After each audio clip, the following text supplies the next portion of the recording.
as early as you can, trying to play these skirmishes, playing the bot lane Drake timing, transitioning him into Herald. These really basic macro timings that all teams should learn, I think is an absolute priority for them. Not just to develop normally as a team, but because Chimera is such a huge part of every bit of success they had yesterday. Yes, Jim Race was the guy with the big stat line, with the big score line, and he made some significantly strong engages. But some of those were follow-up on Chimera. Chimera's ability to follow up on them as well was a big thing. And if you're winning in these fight situations, then force those fights, right? So I want to see Jim Race on a mid laner with a lot of AoE, a lot of engage potentially, a lot of CC, something just completely broken, and one of those has now been banned out. And I want to see Chimera on Nautilus, on Leona. None of this Enchanter stuff. All right, leave that to the other guys. Get some hard engage in there. Yes. Absolutely. And then, of course, Fourth Wall are doing the unsurprising thing of banning away the pocket picks, the Draven, the Olaf. When you were prepping me today, Rudude, those were the things you called out as nearly must bans against Domino. Yeah, they just get 2 bans for free, basically. Yeah, that's it. They must go. It does open the world where there's some very high power generic picks in the meta, and I think that Cassante sort of fits into both of them, where is very powerful and is also one of Spooder's go-to picks. Whenever he doesn't play Olaf, he plays Cassante. Now they're both off the board, so it's going to be a little less, a little lower down in the Spooder champion. That doesn't necessarily mean that he's going to be worse. Going through Twitch chat right now, Showmaker's words coming back to him. That whole copy paste is a wonderful, wonderful thing. And yes, a very potent pick is off the table, though. The LeBlanc ban as well as something that is kind of potent with the static shift slightly. What are you expecting as a first pick, though? You got something on your mind. 2 picks are up. Yeah, 2 picks are up. Both Milio and Yuumi are up, and the Milio-Yuumi trade has been a big debate over the course of the ERLs and the LEC. We're used to seeing one of those 2 banned here, but because you have these Draven Olaf bans as a guarantee on the side of Fourth Wall, something has been picked, but it's just too powerful for our observers to be able to comprehend. We'll find out. Might be the Milio, as it's the new picks that tend to get a bit funny with spectators. We'll keep an eye on with production. They'll give us a heads up on that one. The thing with the Yuumi thing that would make it deprioritized would be that Zeri has been banned. So I'd expect a Milio. Then you have a decision, are you taking the Aphelios away, or are you letting them go Aphelios and go Jinx, or are you taking a Lucian away and going a Lucian Nami? Do Fourth Wall want to go for the Lucian in that regard? If you do the Aphelios, if they do the Jinx Milio dead. These are all the combinations that are up right now that will probably be prioritized. And I think to go back to your point, Veteran, we actually don't want to see that, because we want to see engages on both of these supports. You talked a lot about Chimera getting unlocked onto the map. Snabby doesn't care whether he's got Prio in his lane. Basically anything to do with laning, as soon as he's got all 3 abilities, he's leaving the lane and is making plays happen. So I think in this support matchup specifically, it's very important. And I think that then does raise some question, right? Because the ban strategy is potentially going against the expected play patterns that we have seen or wanted to see out of this. And that does lead us with some very interesting scenarios in this draft. And we're still kind of waiting to figure out what's happening. I'm sure production will get back to us on that. But I guess at this point, Veteran, you've theory crafted a little bit. Is there a world where you just say, okay, well, they're going to pick Milio. Do I just pick the Nautilus that people have kind of done into the Enchanters, at least semi-regularly over the last few patches? Yeah. Nautilus or Blitzcrank. I love Blitzcrank into Milio in particular, particularly like Aphelios as well, yeah. I mean, for Blitz in particular, Snarby getting out on the Rift as early as humanly possible with that, obviously really good.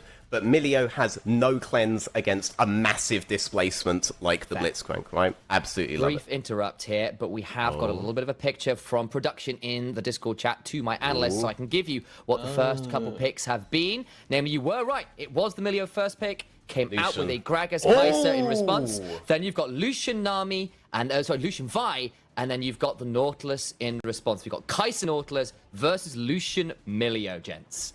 I'm a big fan. Kai'Sa's back, baby. Let's go. And it's Domino Kai'Sa. So 2 axes playing an aggressive, all-in ADC that not just has some lane prio because of the support pairing, but also the dive threat that comes in the late game. Could be a mid lane Kai'Sa, by the way. But the LeBlanc's banned. Isn't that normally what you would pull that into? Well, that's the only thing we have seen it pulled into so far, because it is a very good counter in. But there is the possibility for it to be moved in mid lane. They got rid of the Nico, right? They got rid of the LeBlanc. It's still just an option for them. I would assume that you're going to get either jungle or top picked on next on the 2-axis slot, and then last pick will be revealing where the Kai'Sa for sure goes. It's a decentish matchup now. Maokai is still up. I would assume that would be a ban, because you want some kind of point and click in towards the Lucian. And if you're going to go for a point and click like that, having an AD in mid lane, that might not be such a bad thing, right? So they have a lot of potential setup options here. And kind of with that in mind, of course, my analyst's doing a phenomenal job here, considering they're basically theory crafting this off what was effectively 3 bans apiece. It did pretty well there. You've heard what Veteran said there about what he'd expect on the R4, the counter pick potential to give that Kai'Sa flex open. If you were drafting on the other side, though, Rudy, what would you be looking to do? I think we have just got a slight update in terms we've got of the bans as well. And actually, I'm Kha'Zix so down. was the R4 pick, so never mind the Maokai. They've gone towards something a little bit more aggressive, a little bit more hunter-killer. This fits the theme of the composition as well. It just is 5 divers or 4 divers at the minute. You expect a 5th one to get locked in mid lane. Nautilus locks in, everyone else jumps in or presses R on Kai'Sa. Exactly. Oh my god, actually. And they're just answering with anti-dive. So we have Lissandra as a response. Okay. We'll wait for a 5v5 to be locked in before we run down. But just to quickly break you guys off, because I'm aware the audience at home isn't seeing all this. I will give them a quick rundown of what we've got as the picks. So as it stands on blue side, it's Milio, Lucian, Vi, Lissandra. We've got Gragas, Kai'Sa, Nautilus, and the Kha'Zix that are locked in. Final pick was the Poppy over for 4th wall, and we are just waiting on that R5 pick. Rudude, any guesses on what that pick might be? It's going to have to be, I might even say Galio, like as a theme for this composition, just to go for dive. It's actually you're wrong. Completely different. Sorry. They've gone for a little bit of a pivot in the back half of the draft with a Victor, which is just, okay. Some control with all your dive. I don't know. It's there for some AoE and some wave clear, I guess. I like the logic of it. What are you thinking, Veteran? So explain it. What are you seeing with it? What we have, as the audience can clearly see, is a classic Lucian composition, right? So what you want in a Lucian composition, you no longer think of this as a raw DPS champion. What it is a mid-game scaling assassin, right? Once you get on that first item, if you get your full combo off, you one-shot someone. So what you pair with Lucian now is heavy lockdown. They have Lissandra, they have Vi, they have Poppy. Poppy's mostly just going to be a bit of a protect here, but they have double heavy lockdown on their side to enable the Lucian. If the Kha'Zix goes in, if the Kai'Sa goes in, you get the Lucian full channel off. The Victor interrupts the Lucian full channel, right? The Victor interrupts that, so it's actually a pretty good pick here to disrupt what the entire comp is built around, which is the full channel of Lucian. And I do like that Jinraze is on something that does damage, does lockdown, does AoE, everything we were talking about beforehand. Rudude. Double lift, Worlds Season 6. Oh no. Continue. As soon as Veteran put up Victor into Lucian, like that's the only thing that comes to your mind. The zone control that comes from a Gravity Well, a Chaos Storm. Lucian tries to angle his ult. Victor puts down one of the 2 cooldowns, and then it's immediately thrown off. So it is is just unlocked. Very solid pick. And again, I'm aware we are joking around a little bit because, of course, the way Lucian plays, the way Victor plays is semi-different now because they both had their kits and playstyles and items and all the lot of it changed. But the joke rings true, and I hear, obviously, what Veteran has explained there is it's actually not a bad answer to try and prevent the Lucian pounce, I guess. With that in mind, Rudude, I'll go back to you on this one again. Have you got a composition, kind of nameplates off, that you're thinking, actually, I like the way this one plays a little bit more considering what they're up against? I will go. I will take the opposite side. I'll take the opposite side. I like. This is personal preference. I'll say I like teams that are aggressive, and I think that Domino have given themselves a lot of tools to be aggressive, to take a fight in this mid game where Lucian is looking to be as strong. They've got a lot of tools to shut down the Lucian and make sure that the mid game spike is hit at a delayed point in the game, where you can be matching with a significant item advantage on your Kai'Sa if they've used this Nautilus well enough in the early game. Okay. Veteran, give me some counterpoints, because I'm seeing Emilio, really strong. Vi, arguably the strongest jungler on the patch, or just this whole damn year, been banned all the time. I'm seeing a few go buttons there, plus Lucian. That seems pretty okay as well. Yeah, I think it's a really simple composition to pull off, right? No, it's not on Chimera, but a lot of it is on Jinray, and Jinray was playing so well yesterday, finding all these opportunities, and now his team, the perfect chance to do it. And to be clear, right, Ragnar on that Lucian, I think, has a lot of potential. He did play very well yesterday, right? He was on a much more complex champion. This time, it's like, have we locked them down? Okay. Boom, bang. Kha'Zix, you think you're an assassin. This is the real deal. Not anymore, you're not. And I appreciate the props being given. Actually, both my analysts, they're pretty content to say both these comps have got the ways to play this game. It's more about a certain element of execution on here. Quick heads up here from production as well. It does seem that the match is paused. Not quite sure as yet, guys. Everything's going well. Out, exactly. We've had so many things have gone perfectly. I come back and clearly break the whole stream. It's a nice, easy start here, guys. But I guess maybe then we'll take this moment to take a little bit of a bigger picture, because of course there has been a little bit of discussion actually before we go too much further and I bring this bigger picture thing forwards. We did get a note from production. It appears there is a bugged skin thing going on, so I think it might need a quick remake of a game or something. We'll find out once we know what the result of all this is. We'll let you know, but that is currently the issue. There's a bug in a skin. Back to the bigger question though. Fourth wall, very turbulent split, lots of player changes, lots of shifts going on, bit brighter. I know you said you had some hope for this team. Actually, they might be able to pull up a little bit further into the standings, the way things are. Obviously, Camera, very big veteran player, role swap, yes, but a lot of experience on rosters that needed some magic to happen because they were a bit low down the standings. I think back to M&M back in the days in some of the relegation matches and him pulling out some magic back then. What would be the upper ceiling of the team considering the difficult position they're starting in? I'll start with you and we can move over to Rudude afterwards. Ooh. So... Not to put you on the spot there, but to put you on the spot. Well, okay, so the biggest issue I see with 4-4 is that if I see any kind of disparity here, it is when it comes to Yuton Fei versus Spooder and Shackle. Spooder and Shackle have had a really, really good split. Really good split, yeah.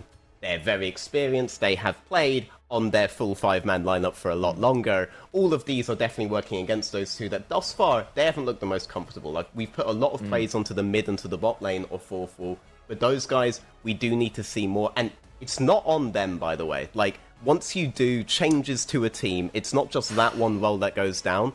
Everything is suddenly off. Everyone is a couple of millimeters off on their calls. You don't know how they work best. They don't know how you work best. Suddenly everything is all out of sync, right? But right now, they're the two that I need to see step up in performance to guarantee that these guys can get wins. But so no, if they were going to improve, that's where it would be there. No, of course not. But yeah, it's a difficult scenario to be in, and there's questions being asked of them. And I think that's perfectly reasonable to be calling out. And Rudy, maybe I'll throw this one over to you then, because when we were kind of doing some prep, and you were, thankfully, thank you again, mate, for this, just getting me back online with where things are at the NLC at the minute. Two of the players you gave some props to for having stepped up the split, particularly compared to the last one, were Shackle and Snabby, who have largely been having pretty decent splits, considering, again, a slightly inconsistent split. 3 and 4 is not necessarily the best scoreline you could ever ask for, but Shackle and Snabby were two players you pointed out and said, look, these guys have been on the up and up. And they were... Oh, I think that Shackle actually performed fairly well in spring as well. And then, like I said, has improved through into summer. And now with the...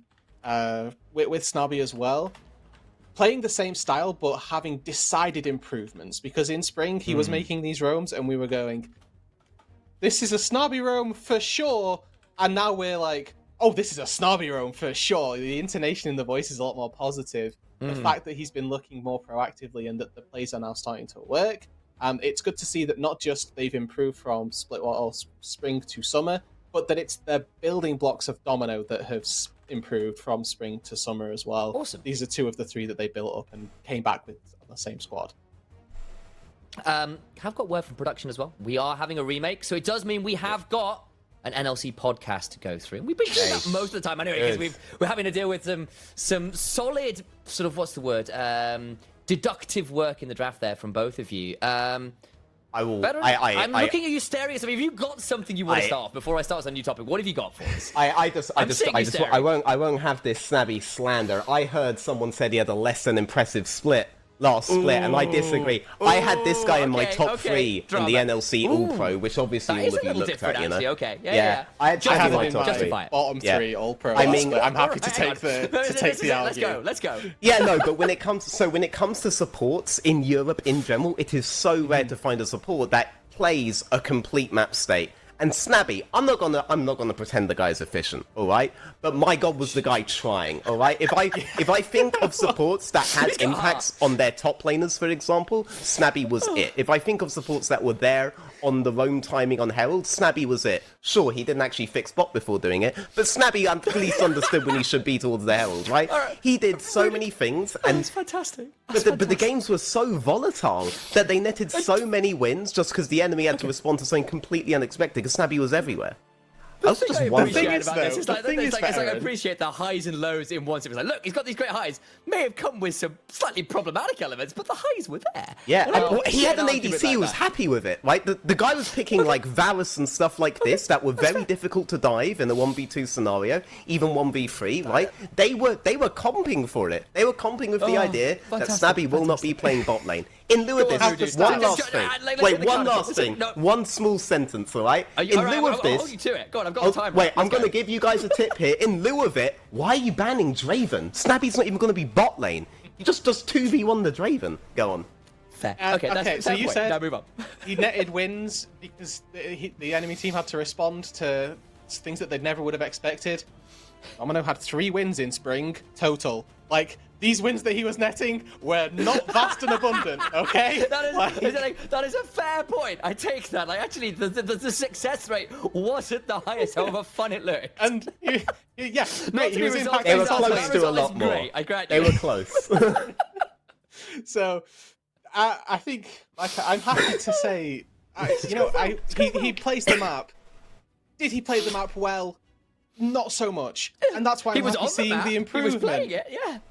Okay, Again, that's fair. this is Okay, praise. I grant This you is that. me I grant being you. happy for Snarby as a player. Yeah, okay. So I'm saying slightly different angles on a similar concept. With veteran saying, look, I actually liked the style he was playing, even if it was a little unrefined, shall we say. Whereas Rudy had some issues with the unrefinement, but the refinement this split has been positive. And the large thing is that currently Snabby has been a bright spot for the team for the madness we've just been through. And I think that the point is that they're playing towards a very powerful top laner who I am more than happy to agree with Spuda, and I kind of, I'll say, underrated in spring, quite happily to admit that, because Spuda has been solid in spring and in summer, and that hasn't changed either. I feel like with a name like that, I'm aware this is a very heavy tangent, but hey, I'm new here, we can do this. Why is Elise top not a thing? Why is he not committing to the namesake? Bring us back to like season 3, CDP Elise top. Let's go back to OG Elise. Well, come on, veteran, give me some room here. Oh, You've dude. If you're on a team with somebody who plays Nico, I don't know why you're not playing Elise, all right? You know that Nico has unique synergies with Elise, all right? For example, yeah? You can Mirage as one of the tiny spiders. No! That is foul! Yes. No, Also seems like the most useless thing in the world. And then you just follow along with you, and they're like, oh no, I'm being ganked by unreal. Elise. Yeah, I'm being ganked by Elise. Boom, Nico just there in your That's face. phenomenal. Now, Yes. now really answer me enjoyed this. that. Riddle me this. How many Elises do you see start ganks in spider form where they're trying to, when they've got the cocoon? Well, what you do is you make sure you've got your R cooldown available, so you can repel under tower to close the range, and then you can do it that way. The problem is, in the spider link's not going to come with you. There's this like I've run into an issue Nico already. doesn't also I tried join you under the this is right. turret. This is fine. So what you do is you have the Nico hide in a bush. And then because spiderlings are weird and have weird path mechanics because, you know, spaghetti code, the spiderling comes dodging out of the bush the moment you turn to spider form, and it all works out from there. It's fine. It's going to be great, Rudy. True. I don't see what the issue is here. True. I'm going to dive out of the rabbit this. slash This is spider awful. hole we've gone down. There's like a trapdoor spider thing we've created and some monstrous, awful thing.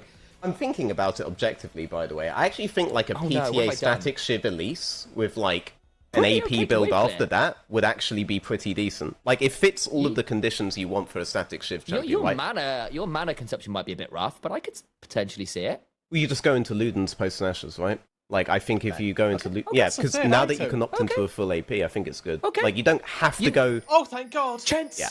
we're out of the spider We're hole. in. We're away from static Shiv Elise top theory crafting. I'm sorry already for where we went on that one. Thank I was you for about joining to me in that rabbit hole, thrive veteran. static Shiv. I was ready to go proper nerd. I am right? there I was with ready you. to go I want to proper talk that one nerd, through, right? but I feel like we're getting into dangerously sort of like alternate universe theory here. Let's move. aced territory, I think. I'm there with you. It's getting good. Yeah, this is where it gets good.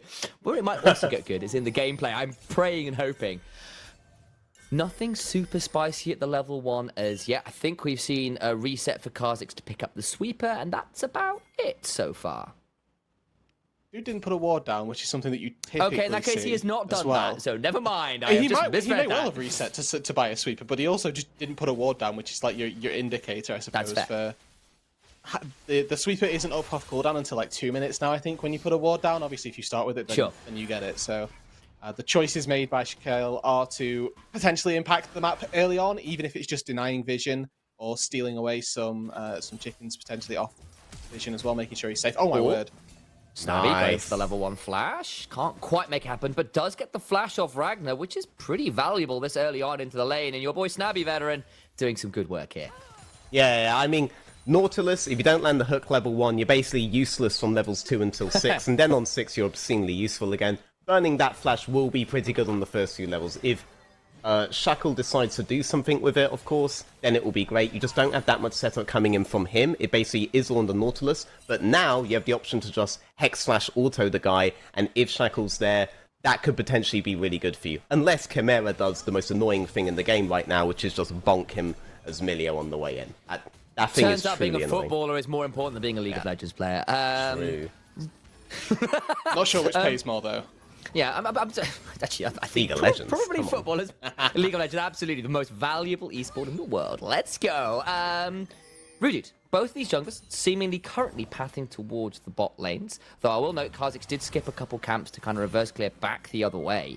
What are you kind of expecting out of this early game with the comps as they are? I mean, obviously we've seen a little bit of action at the level 1 in bot lane, but otherwise nothing too crazy as yet. Is there anywhere you've kind of got your eyes on with the way the paths have worked as now is maybe Shackle? I think Shackle's answering the question for you here. I talked too long, Rooted. I'm sorry. There you go. The thing is that he reversed this clear to prevent, or I would have thought he reversed this clear to prevent this from happening. You know, when you reverse your clear, it's to path away from the lane that doesn't have prio, so you get what you would assume to be an uncontested crab, because if he goes to fight for that bot crab, he's going to get collapsed on by Ragnar and Chimera and die. Oh, well, speaking of getting collapsed on and potentially dying, Ragnar taken very low. Solid nod of approval from Veteran. It's just the chunk, but the ignite and the heal pop for that for probably not as much gain as I think Domino were hoping. Yeah, when the heal came out, I thought there was Chimera's heal coming out, but unfortunately it was not. Getting the chunk there doesn't do much except force Forthful to have to stay because they had to trade abilities on their opponents instead of get the wave pushed in as fast as possible, allowing them to maintain them there for another wave. Well, that's where the reverse clear works out pretty well. Fourth wall. Well, apparently it's a weak wall and it's crumbling already. First blood to the Kha'Zix. That is a rough one. I think that might be a lie. Close, did you say, Veteran? Yes. No, I said blows. Oh, I definitely heard close. That's what I thought. I was like, was it? But Snabby taken really low. Mara? Just about survives. Come on, the greatest to ever do it. I will not hear snobby slander on this cast anymore. Alright? I will not.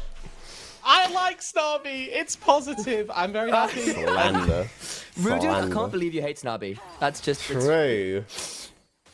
Ute likes walking in nature, thus Nidalee is a favourite of his. I guess insect-like Kha'Zix counts that, to be fair. Congratulations to Nidalee, enjoyer.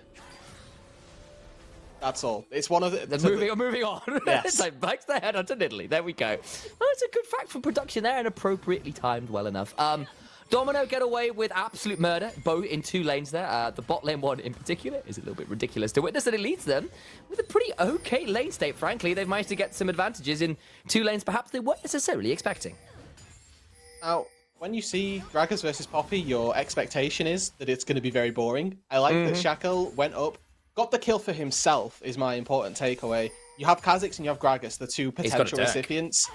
You're way more happy that your assassin gets that kill versus what I'm expecting to be just a tank in the top side for Spooder. Veteran highlighted the nature of Fourth Wall's composition is kill a target that jumps in first. If this Gragas is the one that jumps in and happens to be full tank, it means taking him down is a lot more difficult. And just to pile onto that, Fourth Wall, and particularly Jinrei's, wants that first reset to help the fight. The Lissandra passive, very useful when trying to snowball team fights. Oh, this is really good, by the way. We were talking about this beforehand. I want to see them go for the Drake on the 6-minute timing and then go for the Herald on the 7, because Domino want to force fights, and they have the comp to do it. Oh, flash for the Ring of Frost. Jinrei goes into his ult. Ute gets a kill on the 2 axes, and that 6-minute timer is punished real hard, Veteran. Yep, Jinrei on a champion with a lot of agency, a lot of AoE, and he showed up there the moment Domino were in that chokehold. He was in there right with them, punishing them for it. Brilliant first fight. Domino were first in, Forthful was second in, but Forthful have won the first big contest of the game. Shackle comes over to shield his mid laner as Jinrai and you were thinking about looking for something here. Much more to be found. Wait, Shackle goes on in, nearly gets Jinrai, goes down. It'll be a 1-for-1, but does get something out of it. That Kha'Zix definitely feeling up to making some plays this game. Jungler for mid laner, and it gets your Victor some extra Victor bucks, right? The scaling and making sure that's the name of them, is it? Yeah, Victor bucks. Yeah, exactly. Get to that 100 stacks earlier, get the E-wave clear so that you could push waves at, well, would be level 7, but he's not got the upgrade just yet. Definitely very helpful. Whoa, no There's mana. a flash on the tower. You drag, taking a bit of damage back. There's not a lot of mana back, though, so in the end, it is just a flash plot by Clover, which I don't think he was wanting to pop in general. Yeah, no, Vi thought he had it, and if it wasn't for the bone plating, he absolutely would have had it, but that just barely saves Victor. Victor, no teleport, though, and Lissandra is on the map. This is going to be a free push for her.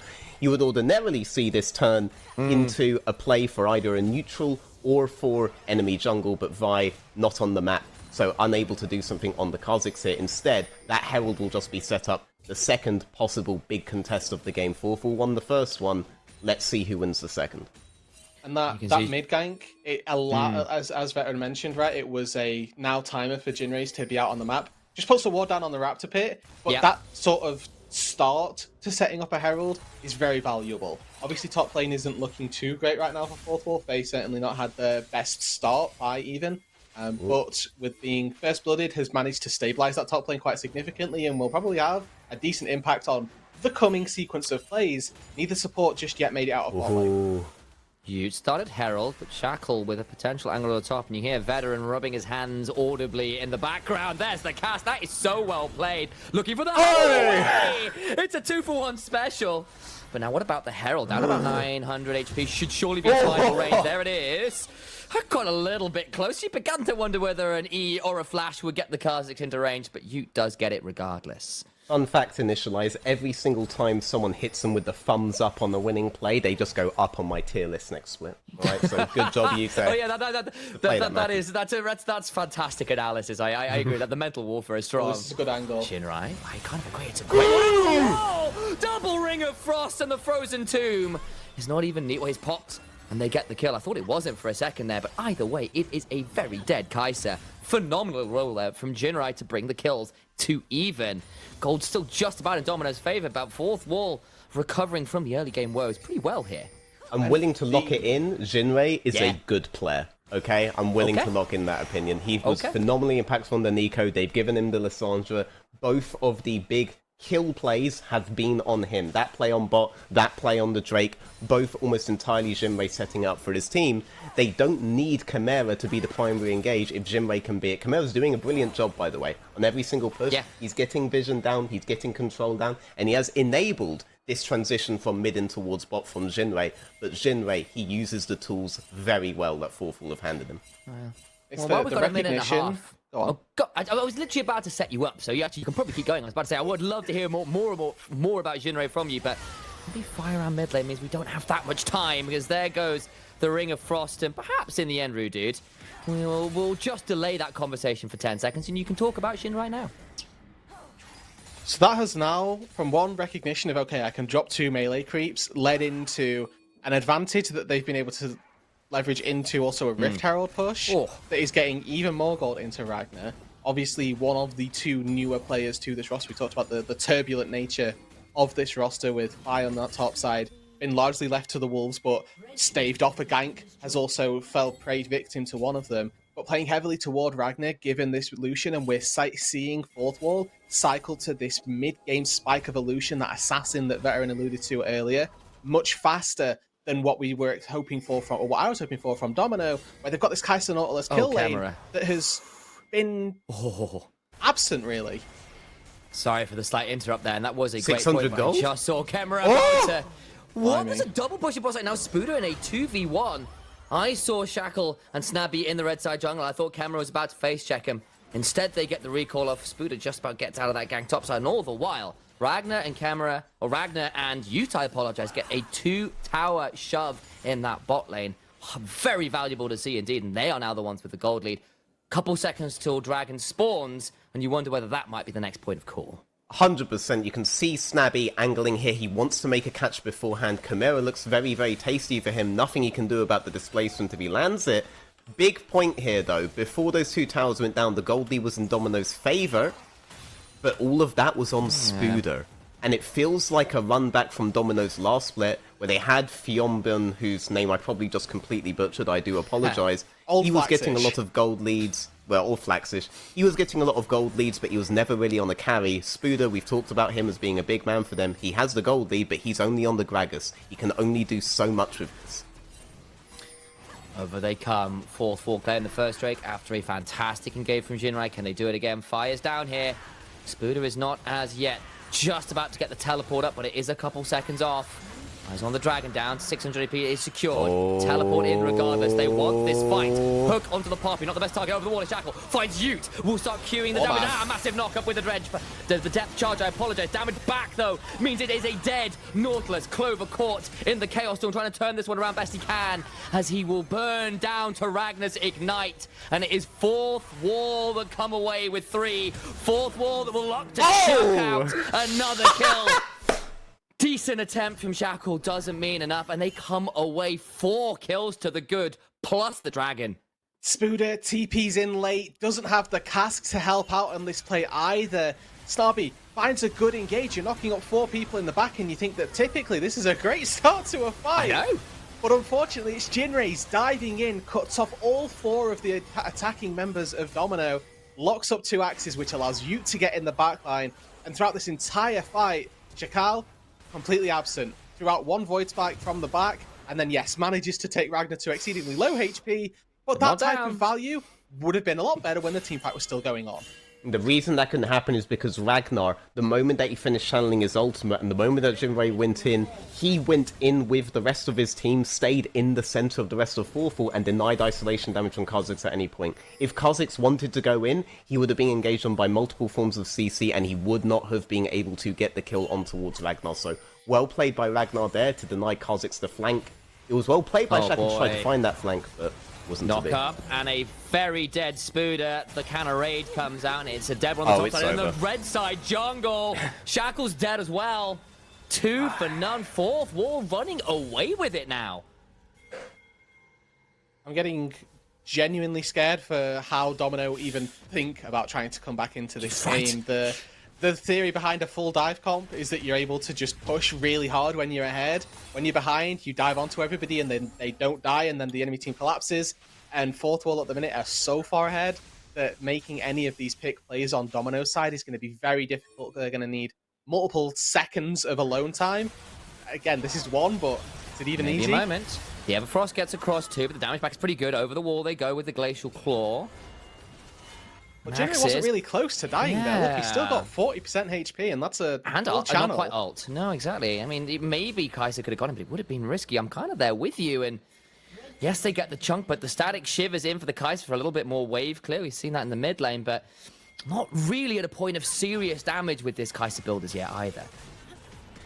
It is the static Shiv Kai'Sa, the variant that we have been seeing coming out, and I do think that the way that they make it out is with significant levels of wave clear, right?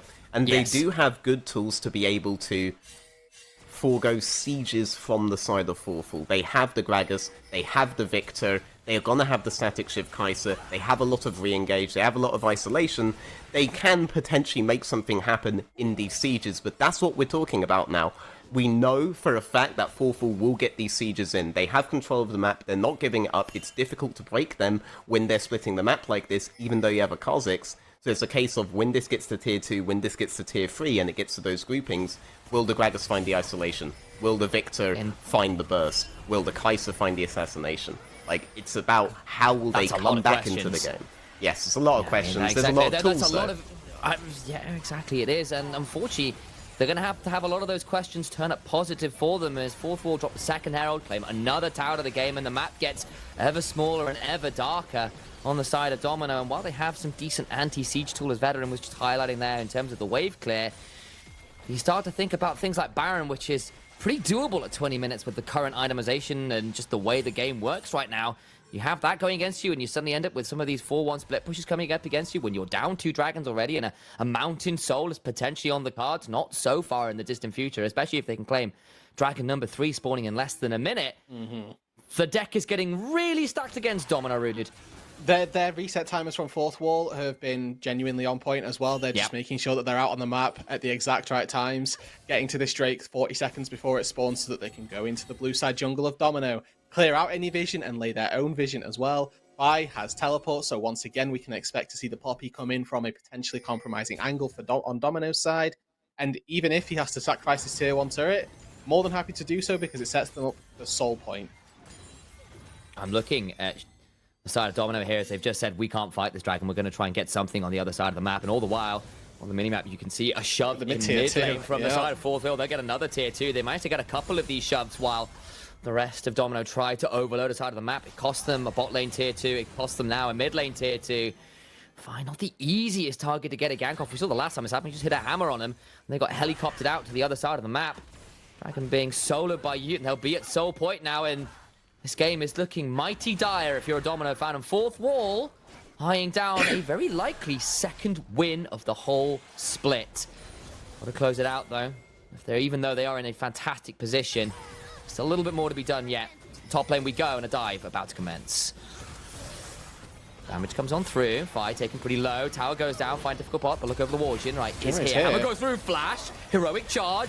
Frozen and put on ice. 2 axes. Has to throw down the ult, the heal, the flash, and just about gets out. Dive fails, and some summoner's cost on your oh-so-important Kai'Sa carry. Slightly missed execution there, though, from Jin Rays. Managed, I think either missed the Everfrost or didn't layer his ulti in time. 2 axes, doesn't have Merc Treads, doesn't have any tenacity. Ragnar just kills him, though. Yeah, so much damage. Shackle tries to solo the level 8 support and barely does. A quarter of his HP. It's not a good sign. Snabby flashes the wall into a dredge line. Teleport summoning. And nothing more to be found. Over the wall now is Ute. Everfrost lands on them 2. Now comes down the Steadfast presence. And there is no more presence to be steadfast against. They're all just dead. Domino collapsing like their namesake. And some Iceborne subjugations come out. Domino are being broken to the will of fourth wall. They're turning to the audience and living up to their namesake and saying, are you not entertained? This is what we were hoping for. This is what the new players into the roster mean. And it's looking like a bright game indeed from them. Up 5,000 gold. Last outer turret falls. You can't really ask for more, can you, veteran? No, you can't. I mean, a composition that wants to go for resets, that wants to go for the assassinations, need 3 things. You need displacement, you need lockdown, and you need burst. Fourth will have all 3 of those. Dominoes are severely lacking in the lockdown element, short of Snarby always having flash up and always having his auto passive up. They have the displacement, they have the burst, they don't have any lockdown, and in these fights you can see the ease of execution that fourth wall have had with their composition at each one of the early contests. It's just snowballed, and now they have an easy composition that is obscenely overpowered and can basically burst down anyone on the side of Dominoes now. A tankiness does not exist when they're this far ahead in itemization and they're this far ahead in positioning. I mean, I feel like this is kind of one of those poison chalice questions where analysts get asked all the time, because it does have to be one of those questions now where you're down Mountain Soul, pre-20 minutes, Barons just spawn. How on earth did Domino try and stall out this game to even get a couple items onto the victor and the Kai'Sa? I'm not going to talk about winning yet, because I need to see them find a way to stall right now. So maybe we don't get time. This. Literally that. The Kha'Zix is dead. I think the dry tone of Rude explains exactly where this game is. 2 dead already. Ragnar stays alive. Spooder just can't get on top of the Lucian, who puts a double tap and a double kill into the back of Ute. All the while, Clover is being put on ice again. Jinrai will lock him in a frozen tomb, and hasn't that been the case this game? 1-1 and 9 has been locking up so many key players on the other side for his team. Now it's an inhibitor turret under siege. Baron's just spawned, and I feel like fourth wall can consider the purple warm. They're beginning to back away and consider doing it now themselves. Yeah, in answer to your question, not that way. Oh dear. The fact that Sans Baron, Sans Soul, they would have been able to break open that turret if they'd have wanted to, really speaks to how far ahead fourth wall are. The Baron really a formality at this point. I mean, I said it was a poison chalice. It really was. Literally, as the moment I started speaking about it, it just nearly go down. Shackle, steadfast presence, prevents the axis over the wall. He's just dead. Fourth wall give him no opportunity to get into the pit. You respect the opportunity, but there's 1-5-1 bug. He's certainly not looking particularly dangerous this time around. That was really risky. Fourth wall. Like, Shackle has flash as well. If they just 50-50'd and Shackle steals that, it probably stalls the game for another 30 seconds or so. But I present to you Poppy, who gets to say no, and then just Poppy can't splats him say no against to the wall. Flash. Shackle flashes in. Cheeky steal. Don't mind it. Don't mind it. Okay, you know what? I mean, now they lose all prior on the bot side. I'll introduce another concept here. 4th are the only guys that were intelligent enough to kill Taxa before starting a Baron. Okay, so there's no way Shackle's gonna do it, alright? Prince of Thieves dies before getting to steal. Genius concept. Yes. Dude, it was amazing. I feel like that was the first time in 2 splits I saw a team think, maybe we shouldn't leave this guy alive.